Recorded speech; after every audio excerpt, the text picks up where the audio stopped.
Friends and family, how exciting it is to come together this afternoon as we are about to begin life together as a new community. We do not know all that the next few years have in store for us, but what we do know is that we will face it and experience it together. We are now one body, connected through clubs and classes, shared interests and shared living spaces, bound together in ways we now only sense dimly and do not yet fully appreciate.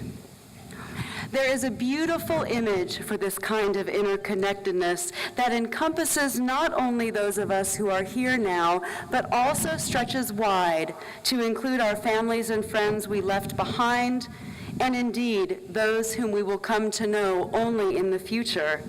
And the animals and the plants, mountains and rivers, all of the good and glorious universe of which we are all but a small part. That image is that of Indra's jewel net, a metaphor from Hinduism and Buddhism that imagines the cosmos as one giant net, in which every node of the net is a jewel, shining so clearly and so brightly that it reflects every other jewel in every corner of the net. So are we, say the texts, interrelated reflections of all creatures, all of who are siblings, even those we fight with and don't like so much. This image reminds us that we are connected to each other, we are responsible for each other, and we can survive and thrive only together. So for those who are so inclined, I invite you to close your eyes and envision this net and your place in it. Set your intention on compassion for your new family, for openness, kindness, and an inquisitive spirit. And for those who are so inclined, I invite you to pray with me. Great weaver of the net of creation, our hearts are filled with gratitude that you have knit us together in such love and with such care, molding each of us individually with unique gifts and perspectives. Fashion out of us now one community of light and life, a community that will shine a light in the dark places of our world that need healing, a community that will bring life to our neighbors who need our service and support. Open our hearts to the new thing you are doing in our lives and in the life of this college. Grant that we may find delight in all that you have made and enhance the world's beauty through the cultivation of our many diverse gifts. Enchant and surprise us with wonder, we pray. Amen. I now introduce Provost Chris Sappi.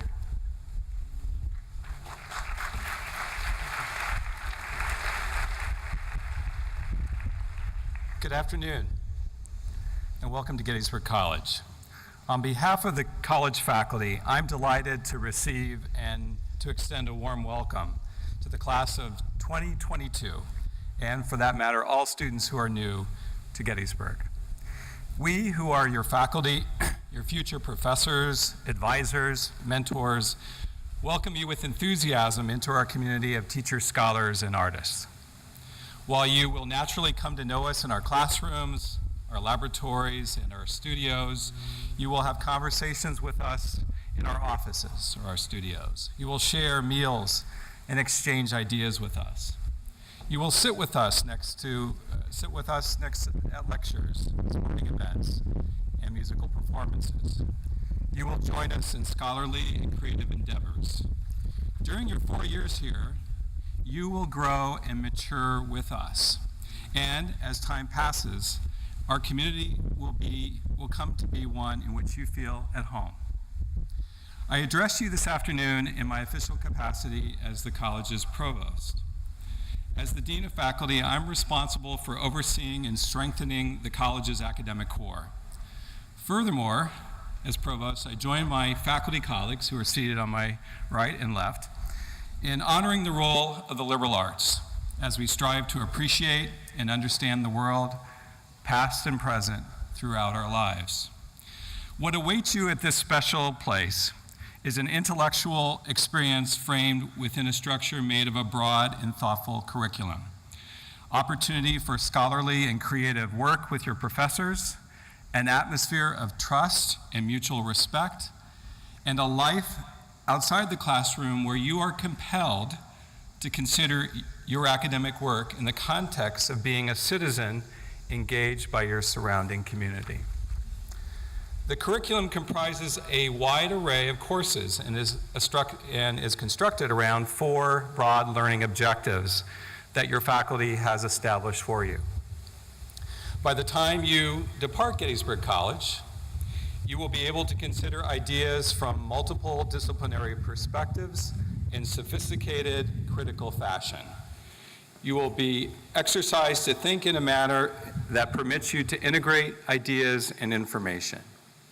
You will continually work on the means by which you write and speak to express yourself. And again, you will face the concept of citizenship at local and global levels and come to ask yourself, if not already, what it means to engage and be engaged by one's community.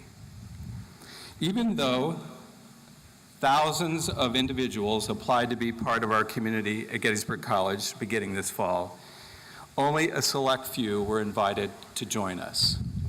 And you are among that select group, and you should be proud of that. What you bring to the community is something we members of the faculty and administration are eager to see.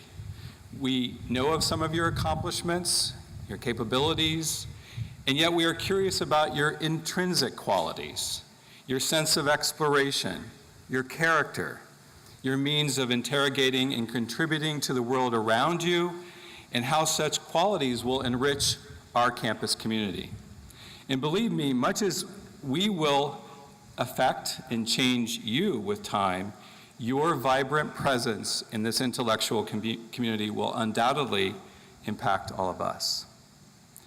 One thing on which you can depend during your time at Gettysburg is that we who constitute our community conduct ourselves in an honorable fashion and demonstrate integrity and honesty in our thoughts and in our behavior. We value differences among us, and even though we thrive on debate and spirited discussion, we remain tolerant and respectful of those interactions.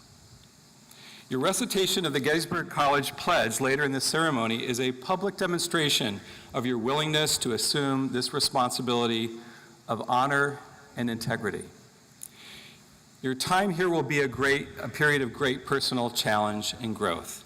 The courses you choose are designed to present you with ideas and ways of knowing critical to your intellectual maturation. And the process is going to be, frankly, at times difficult.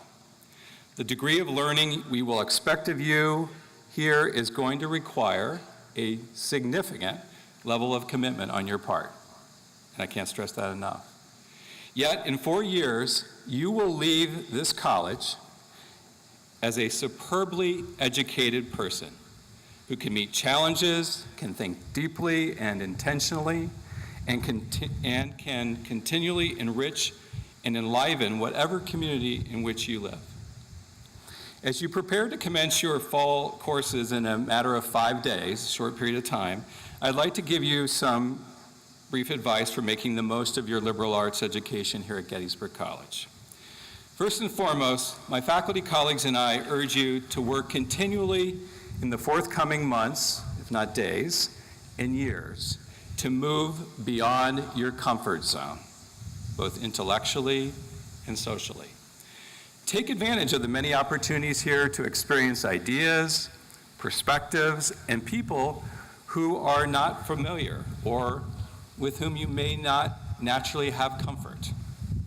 Your best preparation for the life you will live after you graduate from this institution is to embrace the diverse learning experiences that await you throughout the next 4 years. Second, I strongly recommend that you work hard as a member of this learning community. Without a doubt, you will gain more from your experiences here if you dedicate yourself to be continually prepared, engaged, and intellectually curious. As you have undoubtedly experienced previously, the best outcomes are often achieved when the level of commitment is strong and enduring. Developing and sustaining commitment to learning and other forms of personal growth at this stage of your life will serve you well as you pursue advanced studies, a professional career, and citizenship in the many years after your time here. Finally, I urge you not to hesitate to ask for assistance from members of this wonderful community should you need it. Your professors, academic advisors, mentors, resident assistants, and other members of the Gettysburg College staff are dedicated to helping you make the very most of your learning opportunities here. And those opportunities are in the classroom and outside the classroom. Part of becoming a mature, self-aware, and independent adult, this is what I say to my sons all the time, is coming to know when you need to ask others, especially those who care so much about you, for guidance or assistance. I hope that you will take full advantage of the caring individuals in the community who are committed to helping you learn and develop in productive and healthy ways. In closing, I welcome you to our community of teachers, scholars, and artists. And at this time, I ask that the faculty and staff stand, if able, and join me in welcoming each of you to our community.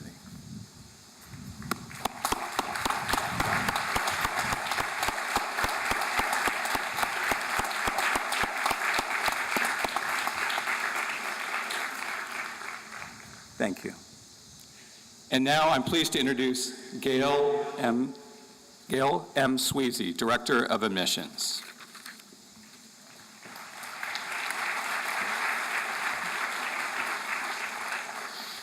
Hello, everyone. This is always an exciting day for the admissions staff, and I am so delighted to welcome 756 members of the class of 2022 and 14 transfer students to Gettysburg College today. We selected you from nearly 6,300 applications. Your group comes from 26 states and 12 countries, plus Puerto Rico. It is clear from your applications that you represent the very best of your high school graduating classes. Congratulations. You are a dynamic group. Yes, we can actually applaud here.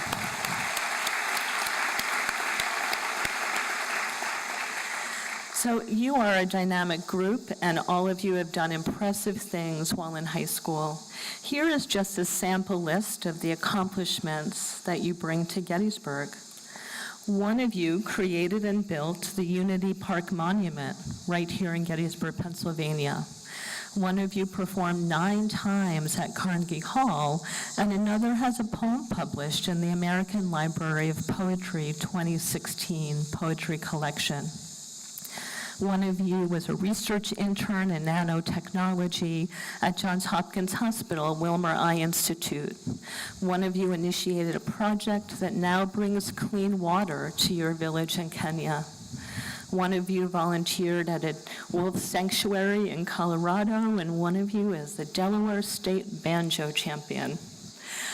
Several of you are published writers, accomplished musicians, scholar athletes, entrepreneurs, Eagle Scouts, and many of you participated in community service projects around the world.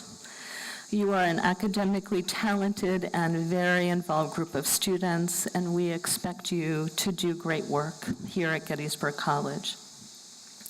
So now it is my pleasure to pass the class of 2022 and other new students on to the faculty and to Provost Sappi. So please stand, students, if you are able, and remain standing until the conclusion of these remarks.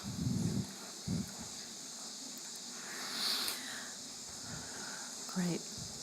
So with confidence and hope, the admissions office presents the faculty the class of 2022 and other new students. We have confidence in their abilities, and we have high hopes for their achievement under your guidance. We have carefully selected these students from nearly 6,300 applicants. They are individuals who are deserving of access to our rich educational resources and who are promising in their potential to make best use of this opportunity. Their high school teachers have recommended them to us, praising their diligence, their eagerness, and their initiative. To these students, dedicated teachers provided initial forms of intellectual direction. Now we commend these students to you, knowing that your teaching will intensify the challenges of learning to which they have been introduced, and that your guidance and support will enable them to meet these new challenges and will also make an enormous difference in their lives.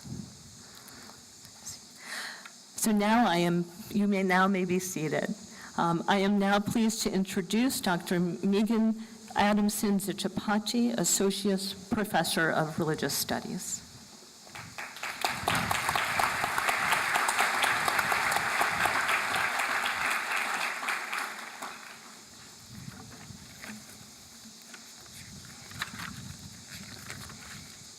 Good afternoon. Welcome, parents, administrators, and staff, my faculty colleagues, and the Gettysburg class of 2022. Thank you, President Riggs and Provost Zappi, for the invitation to speak this afternoon. Families, I offer you a particularly warm welcome today, and to those members of your families who could not be here. You have put in much hard work and love over many years to get your children, grandchildren, and loved ones to this point. And first-year students, I speak on behalf of all of my faculty colleagues when I say we are delighted that you have chosen Gettysburg College for these 4 years. We are eager to meet you, to get to know you, to work with you, and to have you join this community, which you will now help to shape. Now, I understand that it has been a long day and possibly a long several days or weeks of travel to get you to where you sit today. So before I begin, take a moment and look around. Really take this all in. You are here. Your college experience has begun. You may not be sure how you feel, so take a deep breath. How do you feel? Maybe excited, energized, maybe sorrowful to be saying goodbye to family soon, or maybe excited to be free and on your own soon, or maybe anxious, nervous about how you will make your way here and who will be your friends, maybe concerned that you will be able to achieve what you expect of yourself and what you feel others expect of you. So take a mental picture of this moment. Notice the colors, the sounds, the people around you, your own emotions and thoughts. Because 4 years from now, most of you will be in this same quad, but in your cap and gown. 4 years older, 4 years wiser, 4 years tougher, and ready to begin another chapter of the unfolding journey that is your life. In the coming days of your first-year orientation, you'll be learning from the excellent staff and administrators on this campus about our community, your responsibilities, your rights, and your opportunities as its newest members. As the first member of this faculty to welcome you here in this formal way, there are many things that I would like to talk with you about. But I have just a few minutes, and so I want to say a few words to you about the academic side of all of this. Now, I imagine you're thinking about a lot more than academic work right now, and you should be. You should get involved across and off campus in the Center for Public Service, study abroad, recreation and athletics, theme houses, student clubs, the arts, student governance, and more. But one thing you will be doing consistently here, starting next week, is academic work. You will be working with a world-class faculty in labs, archives, international fieldwork, in the classrooms, in theater, maybe even in class discussions in the Adirondack chairs in this very quad on a beautiful day when you were able to convince your professor that class should be outside. And we, your faculty, have expectations for you. What are our expectations? Well, first, we want you to work hard, very hard. We expect that you bring your best to class sessions and that you take responsibility for your own learning. We are your guides, but only you can do the work of learning. We expect you to adhere to the honor code. We expect that you come see us, talk with us, meet with us, ask us questions, come to our offices. We expect that you treat others with respect and dignity. We expect that you treat yourself the same, and that you take good care to nourish yourself when the inevitable stress of college creeps in. But in addition to this, what we expect and what we want from you is actually something much bigger, and this is curiosity. As a teacher and scholar of the analytical study of religion, and specifically of religions originating in South Asia, I have been asked many times, why did you choose to study religion? And how did you get into that? I cannot recall one event, one moment in which I decided to undertake what became a decades-long study of the ubiquitous and complex human phenomenon that we call religion. But there is something that, as I reflect, I see has been consistent and at its source: curiosity. I remember when I was in middle school finding a yellowed and dusty book on comparative religion at a used book sale and being fascinated. There was a chapter on each religious tradition, and I did not understand a single thing, but I wanted to. I wanted to understand other ways the world and our lives are made sense of. I had a curiosity about our lives as humans, our inner spiritual lives, our outer social lives, and how they come together, both consciously and subconsciously, as we forge our way through whatever context and set of challenges and opportunities we've been born into. This same curiosity has compelled me to many years of reading, exploring, language study, fieldwork in places such as India, Nepal, Pakistan, sitting with people very different from myself and listening to them, drinking endless cups of tea and observing their practices, reading their books and pamphlets, and watching their public protests and rallies, seeking to understand their perspectives and using these insights to try to understand or better understand religion in the contemporary world. These are some of the same questions that students study with me in the classroom, on our field site visits to religious communities, activist groups, sacred sites, and research centers in DC, here in Pennsylvania, in Morocco, Nepal, and India, and each week of each semester in our close readings and discussions together. In 10 years of teaching here at Gettysburg, I have observed that the students who have been the most successful are not necessarily always those who have earned the highest grades. The most successful students, in my view, are those who have remained curious, and particularly about how to make their communities and the world a better place for others. They have opened their minds to worldviews and experiences very different from their own, and they have sat with the discomfort, the intellectual deepening that kind of listening can bring. To live with and understand those who are different from you, and even those who appear similar to you, this requires curiosity. Serving others, seeking relationships that aren't based on agreement, but on learning and care, putting yourself out there into worlds that might be frightening to you, these enormous opportunities first require curiosity. Curiosity is, in this sense, a robust refusal to be complacent. But intertwined in this is also a curiosity about the self, and this you must also explore. This is also your journey here in these 4 years. Who are you, and why are you here? Now, a number of South Asian religious traditions contend that there is something unsettled at the basis of human life, a sense of dissatisfaction, that something is incomplete, in need of improvement or enhancement, or a redirection back to what is real or good or unfettered. The concept of dukkha in Buddhism conveys this, that life is suffering, it says. We suffer because of our attachments and self-oriented desires, on the one hand, and we suffer because of our aversions and repulsions to difference, on the other. In Islam, great poets have beautifully described the nature of the struggle to be human, to figure out what this means. What do we care for most? How do we live in a way that makes a difference? What is the purpose to the human existence I have taken form of in this lifetime? What are my ethical responsibilities to others? How am I to live on this earth?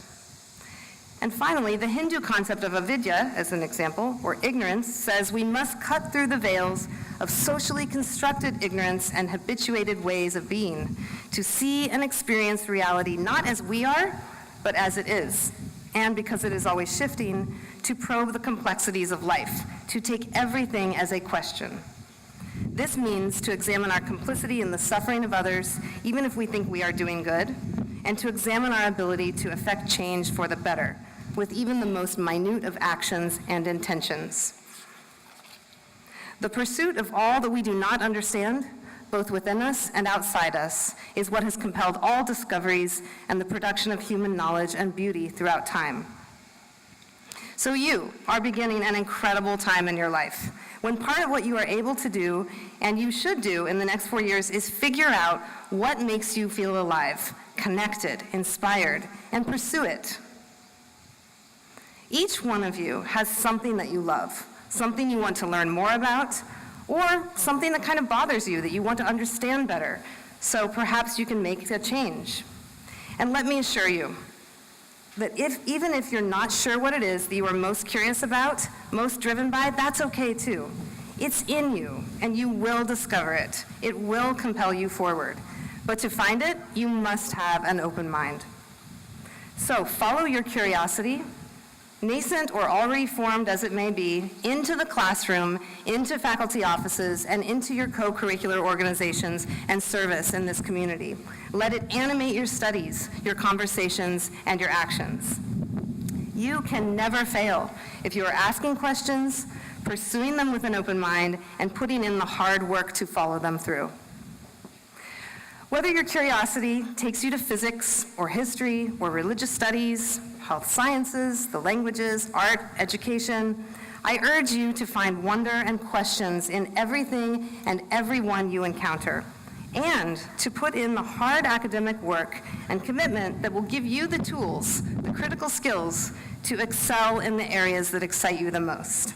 So, class of 2022, let the world be a wonder to you, and we'll see you in class.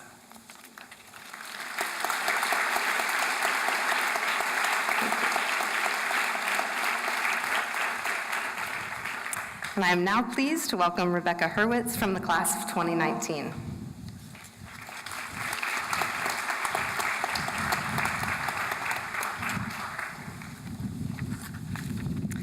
Thank you so much, Professor Srijapati, and to the class of 2022 and all of your family and friends, good afternoon and welcome to Gettysburg.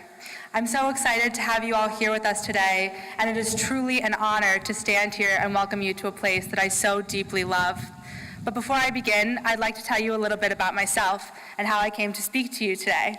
My name is Becca Hurwitz, and I'm the orientation coordinator for the incredible class of 2022. Much to my dismay, I'm going to be a senior this year, but I will admit I'm looking forward to completing my courses and finishing my majors in psychology and organizational and management studies. Like many of my peers here at Gettysburg, I enjoy spending my time engaging in as many activities as I can possibly fit into my schedule. As a member of 2 Greek organizations, Gettysburg Hillel and the chair of Hala for Hunger, and working for the Office of Residential and First-Year Programs, I found my Gettysburg College experience to be so much more meaningful when I'm an active member of our community. And in reflecting upon my experiences here, it's easy to see how much I've personally grown over the past 3 years and how much I've learned as well. Many of these lessons can be condensed down into 3 small reminders: be grateful, be understanding, and be proud. I hope to expand on these 3 reminders in the next few minutes. This past semester, I had the opportunity to study abroad in Copenhagen, Denmark. And while I could go on about my experiences there for much longer than 5 minutes, I'd like to talk specifically about a class that I took while I was there, positive psychology. As a field, positive psychology focuses on ways to optimize human flourishing. One of these ways being for individuals to make a conscious effort to feel and express gratitude. During our semester, our professor challenged us to keep a daily gratitude journal. And although this seems relatively easy, I have to admit that many days were much harder than others.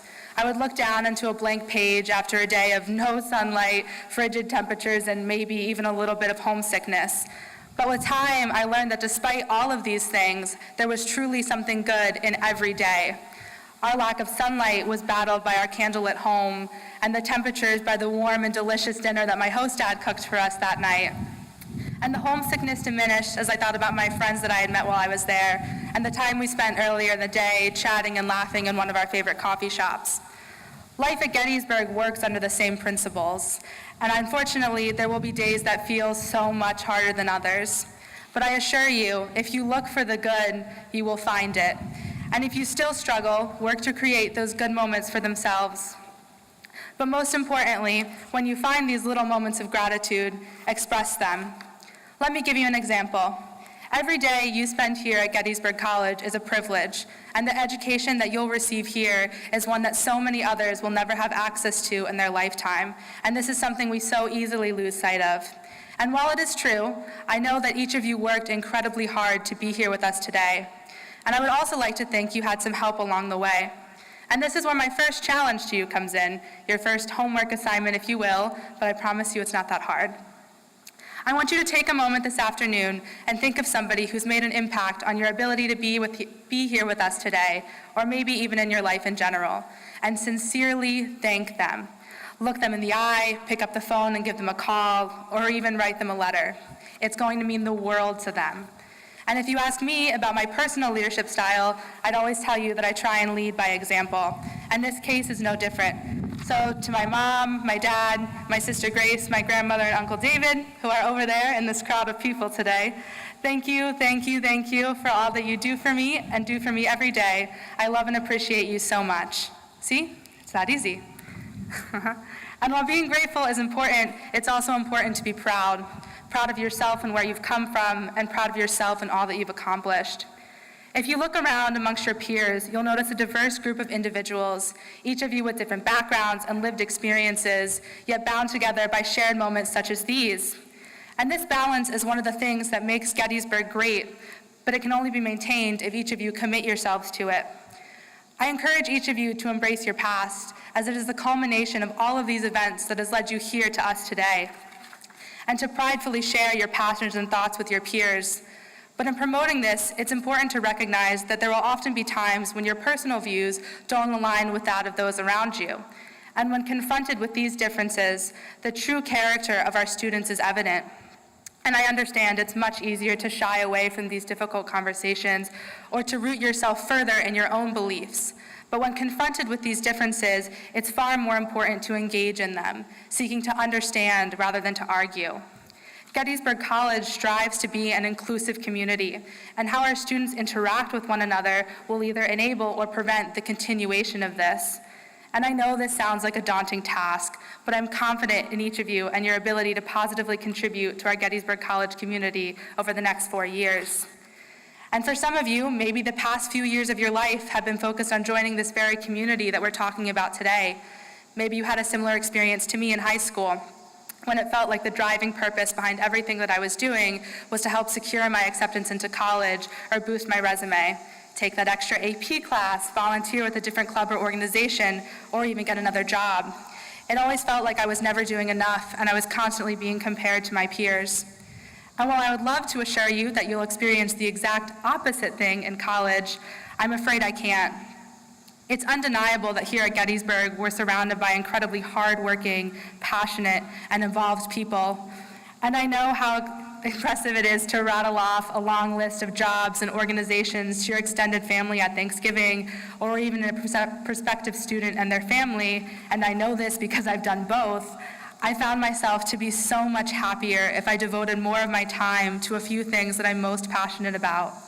So as you navigate Gettysburg College, I encourage each of you to do the same, to be open to all of the experiences that may come your way, but to be intentional with your time and only pursue the things that you feel truly passionate about. But regardless of the path that you choose to pursue here at Gettysburg, I want to emphasize the importance in taking pride and ownership of the work that you do here and the contributions you'll make to our community over the next 4 years. One of my favorite quotes is by Marianne Williamson, who reminds us that as we let our own light shine, we unconsciously give others permission to do the same. As we are liberated from our own fear, our presence automatically liberates others. I hold this sentiment close to my heart and try to remind myself of it frequently. The idea that indulging in our own successes and accomplishments is not selfish, but rather inspires our peers to do the same. And I hope that you'll carry this idea with you as well, because ultimately, it is the successes of the class of 2022 that will continue to make Gettysburg College the great place that it is today, and the place that will soon become your home. I so look forward to sharing the rest of the week with you all, and can't wait to see what you accomplish over the next few years. And now, it is my pleasure to introduce President Janet Morgan Riggs.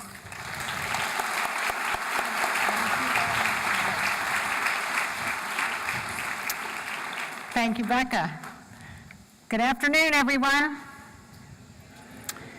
A very, very sincere welcome to our class of 2022 and to our transfer students, to all of our newest Gettysburgians, and to those of you who supported members of this class and helped them to prepare for this moment, Parents, families, and friends, a very, very sincere welcome to you as well. Parents out there, I especially want to thank you for entrusting us with these students. As a parent of 3 myself, I know how much you want everything to go well for them here at Gettysburg. And I can tell you, we want the same thing. We are all committed to these students' intellectual and personal development. We will do our very best to challenge them and to push them, sometimes push them a little harder than they might want to be pushed. But I can assure you that we will also do our very, very best to care for them. As some of you students might know, I'm an alumna of Gettysburg College. And I do have vivid memories of moving into Huber Hall as a first-year student. Anybody from Huber Hall out there? Yeah? I moved in on a day that was much hotter than this one. I think it was about 95 degrees. One thing I remember clearly is how grateful my father was that there were people here to help haul my load of belongings up to the 3rd floor. And I'm sure some of our parents here today can relate to that feeling. The physical items you students arrived with today are probably a little different from what I brought back then. I'm pretty sure none or a few of you brought a typewriter or a record player or a roll of dimes to feed a payphone. What's a payphone? But the feelings you've arrived with are probably not all that different.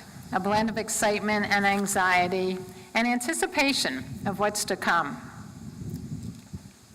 Nelson Mandela once said, "After climbing a great hill, one only finds that there are many more hills to climb."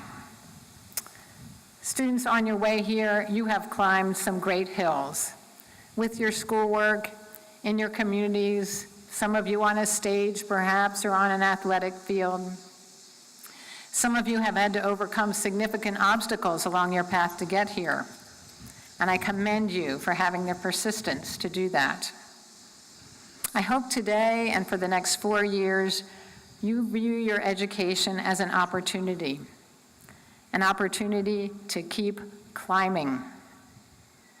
Here at Gettysburg, you'll live and learn in a place rooted in our nation's history. The battlefield literally surrounds us. In fact, Confederate troops chased retreating Union troops right through the center of our campus on the first day of our battle. This building behind me, Pennsylvania Hall, served as a field hospital for hundreds of wounded soldiers. You'll notice over here Stevens Hall, named after Thaddeus Stevens, an abolitionist and outspoken supporter of the 13th Amendment outlawing slavery. He helped secure the funding for Pennsylvania Hall and served on our Board of Trustees for over 30 years. Of course, here at Gettysburg, Abraham Lincoln talked about the unfinished work before our nation. During our first-year walk tomorrow night, you'll have some time to consider the unfinished work still before us, to reflect on the great hills still to be climbed here in our community, across our nation, and throughout the world. And over this way on Washington Street, you'll see a building that houses our Eisenhower Institute, named after the 34th President of the United States. President Eisenhower made Gettysburg his retirement home. He had an office here on our campus, and he also served on the college's Board of Trustees. My point is that this community's history is ingrained in who we are as Gettysburgians. It inspires us, whether or not we're history buffs, and I hope you will let it inspire you. Now let's talk about this community for a moment, the people of this campus, and the people of our larger Gettysburg community.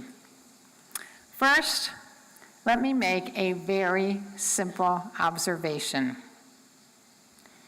If you walk around with your head in your phone, you're going to miss a lot. So I invite you to participate in this community by raising your sights as you walk across campus, by greeting those you know and those you don't know with a smile or a hello. You will find so many interesting people here.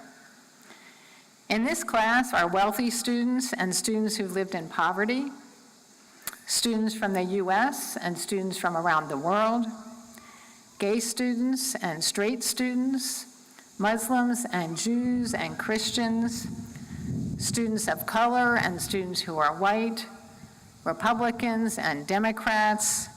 I encourage you to take every opportunity to get to know those who come from different backgrounds. Reach out to someone who looks like they need a friend. Spend some time with those who are different from you. Share your views and opinions. Agree with one another sometimes, and disagree with civility at other times. Challenge one another respectfully. We encourage the free and open exchange of ideas here on our campus. We believe college is the perfect environment to ask tough questions, to debate ideas, to challenge each other, and to support one another. In fact, last year, our community undertook a year-long discussion about freedom of expression. And as a result of that discussion, we adopted a statement to guide us, which I encourage you all to read. As we lift up the value of providing an environment that allows the freedom to express one's views, we acknowledge that with that freedom comes our responsibility as community members to treat one another with respect, to empathize with one another's personal journeys, to debate issues thoughtfully, to tell the truth. These are basic values that seem to me to be lacking in our nation currently. Living out those values can be hard work, especially when we disagree. But this is one of the hills that we expect you to climb here at Gettysburg, and it can be a very gratifying hike as you learn from someone who has a different perspective. Climbing those hills together also creates a stronger community. With regard to our larger community beyond our campus, you will again encounter many, many interesting people. I encourage you to get to know your neighbors and to learn from them, whether through the Center for Public Service or by interacting with those who work on campus or in local businesses. And I do feel compelled to remind you, this is the community where families raise their young children, some of them in homes adjacent to our campus. So I ask you to please be respectful and thoughtful of that community, especially since their waking hours don't necessarily coincide with yours. Make it a point to get to know your faculty members and your advisor as well. Stop by their offices during office hours. Talk with them outside of the classroom so they get to know you and you get to know them. Get to know the person who cleans your residence hall, or who cuts the grass, or who makes your eggs just the way you like them every morning. You will benefit from all of these connections to our community in ways that you might not be able to imagine today. Again, a very warm welcome to all of you. I look forward to watching you climb some hills over the next several months and to your full engagement with this entire community. Do great work. Thank you.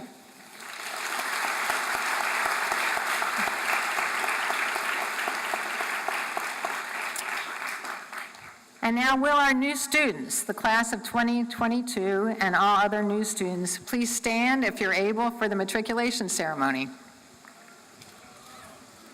Feels good to stand up, doesn't it? Your matriculation means that your name is now entered on the list of those who have studied at Gettysburg College since its establishment in 1832. The list grows longer every year as each new class is added. What makes it a distinctive list, however, is not the number of names it contains, but the accomplishments of these students, both here on campus, as they discovered and pursued their academic passions, and after graduation, as they've used what they've learned to advance their professions and provide leadership to their communities. The pin you all have before you symbolizes your membership in your class and in our larger Gettysburg College community. As a member of this community, you will benefit from an exceptional education that will open doors to a future that holds great possibilities. Your procession through Pennsylvania Hall in just a few moments will mark the beginning of your journey. So now, would you please take your class pin and place it above your hearts.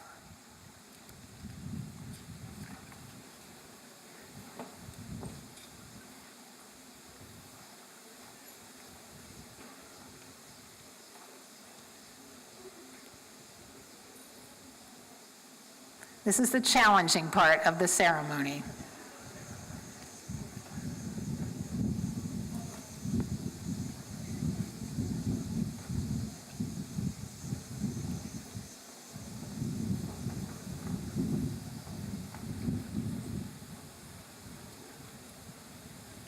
It looks like most of you have accomplished that test successfully. Congratulations on your official matriculation to Gettysburg College.